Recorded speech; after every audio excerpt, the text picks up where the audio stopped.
Maintenant qu'on vient de terminer notre objet, on va créer donc un studio donc photographique en fait pour justement faire le rendu de notre mesh. D'accord, donc aussi bien sur Eevee que sur Cycles. Du coup, on va faire deux configurations de studio. Donc une qui fonctionnera avec Eevee et une autre qui fonctionnera avec Cycles. Donc pour ce faire, on va masquer donc déjà ma lance. Donc on va la renommer déjà.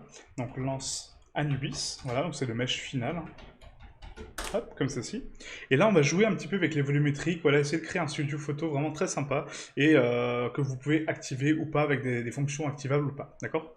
Donc pour ce faire, on va décocher donc ici donc le manche. Donc, je vais supprimer donc toutes les autres collections dont j'avais auparavant besoin, d'accord? Donc maintenant j'en ai plus besoin.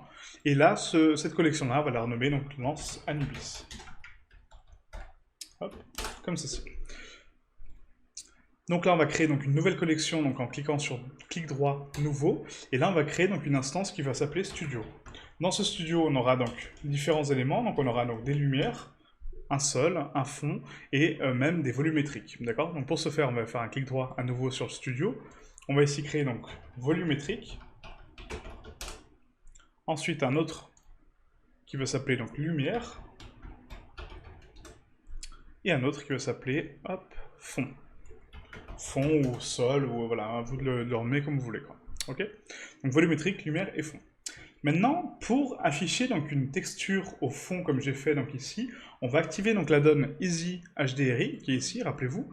Et là, donc encore une fois en description, je vous ai mis donc en téléchargement donc un lien qui vous propose donc pas mal d'HDRI, d'accord, donc de textures donc d'environnement en fait, hein, donc à 360 degrés comme ceci, qui permet donc d'éclairer la scène de façon globale et réaliste.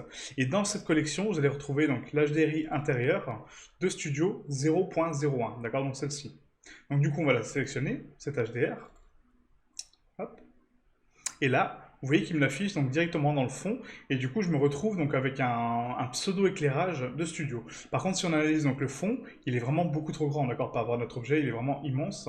Pourquoi? Parce qu'en fait, c'est une HDRI, d'accord, donc on ne peut pas le considérer comme fond. Donc nous, on va créer nos propres studios, mais avec un environnement comme celui-ci, pour avoir donc deux sources d'éclairage. Donc je vais commencer par supprimer donc mon soleil. Donc ici, on va supprimer donc le soleil qu'on avait donc au début de la vidéo. Et là, on va créer donc le premier élément qui va être le fond. Donc pour le fond, on va faire un Shift A, Mesh, Plan. Ce plan va me permettre donc de créer un sol et du coup ma surface donc de studio. Donc on va essayer de retranscrire un petit peu donc le fond qu'on a ici, hein, qu'on voit, un fond courbé, d'accord, qui va repartir sur une surface un petit peu plus haute. Hein, vous voyez, donc là on le voit très très bien. Donc c'est un fond plat, voilà, qui va être courbé et qui va remonter en hauteur jusqu'au plafond. Donc là, c'est exactement ce qu'on va faire. Donc on va sélectionner mon sol, on va faire un tab pour passer en mode édition, S pour scale, on va le scale donc par 5, voilà, comme ça on a donc un plan qui fait 10 mètres, donc un studio qui fait 10 mètres.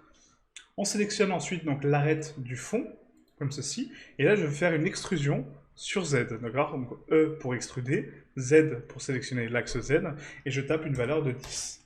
Donc là j'ai 10 mètres par 10 mètres de hauteur, et maintenant je vais pouvoir donner une courbe à ce plan, d'accord, pour l'alléger. Parce qu'actuellement j'ai une arête dure, d'accord, donc une arête de jonction qui est vraiment très marquée. Donc moi ce n'est pas ce que je veux adoucir cet angle pour le rendre beaucoup plus doux et du coup créer vraiment cette forme de fond de studio.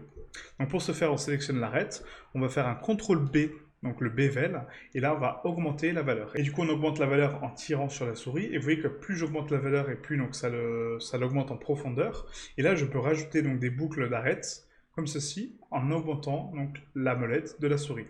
Donc là je vais mettre à peu près donc, 10 arêtes je pense, hein, c'est pas mal. Donc là on va regarder un petit peu, hop, voilà, 10 segments comme ceci. Et je valide avec le clic gauche et clic droit pour les laisser en place. Donc là c'est parfait. Mon fond est créé, d'accord? Donc j'ai créé donc un fond courbé de studio. Maintenant on va faire donc un ombrage lissé. On va également donc lisser les normales, donc ombrage lissé, lissage de normal, 180 degrés, puisque j'ai un angle parfaitement courbé. Et là c'est parfait. J'ai mon studio qui est créé. Maintenant, on va créer donc les lampes, donc les lumières qui vont accentuer un petit peu donc ce fond et lui donner un petit peu plus de valeur.